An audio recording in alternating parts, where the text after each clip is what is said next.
नमस्ते दोस्तों, वेलकम है आपका दी अल्टीमेट ज्ञान राइज विद विजडम पर, जहां मिलती है आपको इंटरेस्टिंग और यूजफुल इन्फॉर्मेशन सिंपल और शॉर्ट स्टाइल में। अगर आप नए हो तो सब्सक्राइब करना ना भूलना और बेल आइकॉन जरूर दबाओ ताकि कोई भी अमेजिंग अपडेट मिस ना हो जाए। तो आइए स्टार्ट करते हैं। प्रिय विद्यार्थियों, जब हम ये सोचते हैं कि एक देश को दूसरे देश से व्यापार करने की क्या आवश्यकता है, तो हमारे मन में बहुत से सवाल उठते हैं। क्या हर देश खुद ही सब कुछ नहीं बना सकता? क्या हम आत्मनिर्भर नहीं हो सकते? पर जब हम अंतर्राष्ट्रीय व्यापार के सिद्धांतों को समझते हैं तो हमें यह एहसास होता है कि व्यापार सिर्फ वस्तुओं का लेन देन नहीं है, बल्कि ये देशों के बीच संपर्क, विशेषज्ञता और सहयोग का एक जीवंत माध्यम है। हर देश की अपनी प्राकृतिक, आर्थिक और तकनीकी सीमाएं होती हैं। कोई देश कच्चे माल में समृद्ध होता है तो कोई तकनीकी नवाचार में। ऐसे में अगर हर देश अपने सबसे मजबूत क्षेत्र में विशेषज्ञता हासिल करे और बाकी जरूरतें दूसरों से खरीदे, तो पूरी दुनिया की इकोनॉमिक एफिशिएंसी और म्यूचुअल ग्रोथ संभव हो पाती है। इसी सोच को समझाने के लिए विभिन्न विद्वानों ने समय समय पर इंटरनेशनल ट्रेड थियरीज विकसित की हैं, जिन पर आज हम विस्तार से चर्चा करेंगे। सबसे पहले बात करते हैं व्यापार के सबसे पुराने सिद्धांत की, जिसे हम मर्केंटिलिज्म कहते हैं।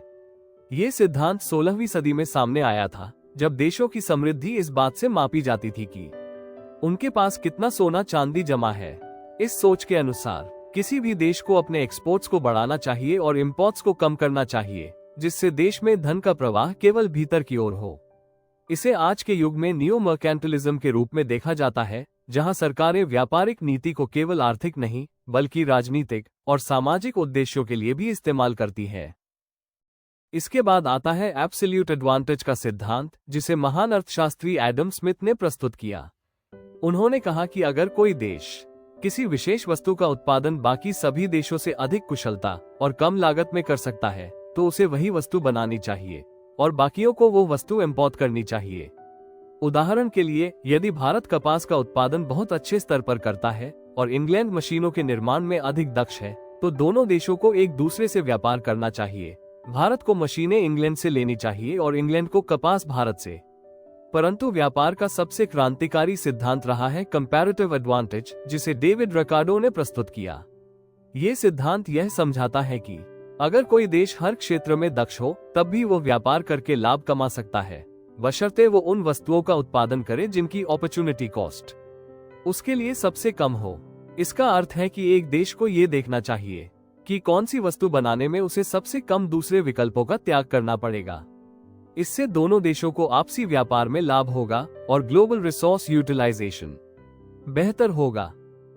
इसके अलावा कुछ सिद्धांत ऐसे भी हैं जो व्यापार के स्वरूप को देश के आकार, संसाधनों और सामाजिक समानताओं से जोड़ते हैं। जैसे कि कंट्री साइज थियरी कहती है कि बड़े देशों को व्यापार की आवश्यकता अपेक्षाकृत कम होती है, क्योंकि वे अपने अंदर ही अधिकांश संसाधनों और जलवायु डाइवर्सिटीज के चलते आत्मनिर्भर हो सकते हैं। इसके विपरीत छोटे देश अक्सर इंटरनेशनल ट्रेड डिपेंडेंट होते हैं। अब हम आते हैं एक महत्वपूर्ण सिद्धांत पर, फैक्टर प्रोपोर्शंस थियरी, जिसे हेक्सर-ओलन सिद्धांत भी कहा जाता है। इस सिद्धांत के अनुसार देश उन वस्तुओं का उत्पादन और निर्यात करेगा जिनके लिए उसके पास अबंडेंट फैक्टर्स ऑफ प्रोडक्शन उपलब्ध हों। उदाहरण के लिए, जिन देशों में सस्ती लेबर उपलब्ध है, वे लेबर प्रधान वस्तुओं का उत्पादन और निर्यात करेंगे। इसके माध्यम से देशों की प्रकृति और संसाधनों के आधार पर व्यापार की दिशा निर्धारित होती है। इसी कड़ी में कंट्री सिमिलैरिटी थियरी बताती है कि एक जैसे पर कैपिटा इनकम वाले और समान संस्कृति रखने वाले देश एक दूसरे के साथ ज्यादा व्यापार करते हैं। ये सिद्धांत विशेष रूप से उन व्यापारों को समझाने में मदद करता है जिनमें दोनों देश एक ही प्रकार की वस्तुएं खरीदते बेचते हैं, जैसे जर्मनी और जापान के बीच कारों का व्यापार। प्रोडक्ट लाइफ साइकिल थियरी के अनुसार कोई भी उत्पाद अपने जीवन के 4 चरणों से गुजरता है: इंट्रोडक्शन, ग्रोथ, मैच्योरिटी और डिक्लाइन। जब कोई नया उत्पाद बनता है तो उसका उत्पादन केवल उस देश में होता है जिसने उसे आविष्कृत किया है। जैसे जैसे वो उत्पाद लोकप्रिय होता है, उसका उत्पादन विकासशील देशों में स्थानांतरित होने लगता है, जहां उत्पादन लागत कम होती है। आधुनिक व्यापार को समझाने वाला एक और महत्वपूर्ण सिद्धांत है न्यू ट्रेड थियरी। ये सिद्धांत बताता है कि कुछ उद्योगों में इकोनॉमीज ऑफ स्केल और फर्स्ट मूवर एडवांटेज इतने शक्तिशाली होते हैं कि सिर्फ 1 या 2 बड़ी कंपनियां ही पूरी दुनिया के बाजार पर कब्जा कर लेती हैं। जैसे एयरक्राफ्ट निर्माण में बोइंग और एयरबस जैसी कंपनियां। अब बात करते हैं फैक्टर मोबिलिटी थियरी की, जो इस बात पर ध्यान केंद्रित करती है कि कैसे संसाधन जैसे लेबर, कैपिटल और टेक्नोलॉजी एक देश से दूसरे देश में स्थानांतरित होते हैं। ये सिद्धांत व्यापार से ज्यादा फॉरेन डायरेक्ट इन्वेस्टमेंट और मल्टीनेशनल कंपनीज के फैलाव को समझाता है।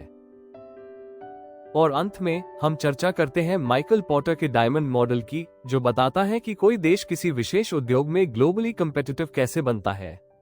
इस मॉडल के 4 स्तंभ है। फर्स्ट, फैक्टर कंडीशंस, यानी उस देश की बुनियादी सुविधाएं जैसे स्किल्ड लेबर और infrastructure.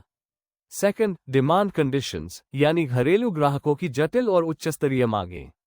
Third, related and supporting industries, यानी सहयोगी उद्योगों का अस्तित्व जो मुख्य उद्योग को बेहतर बनाते हैं।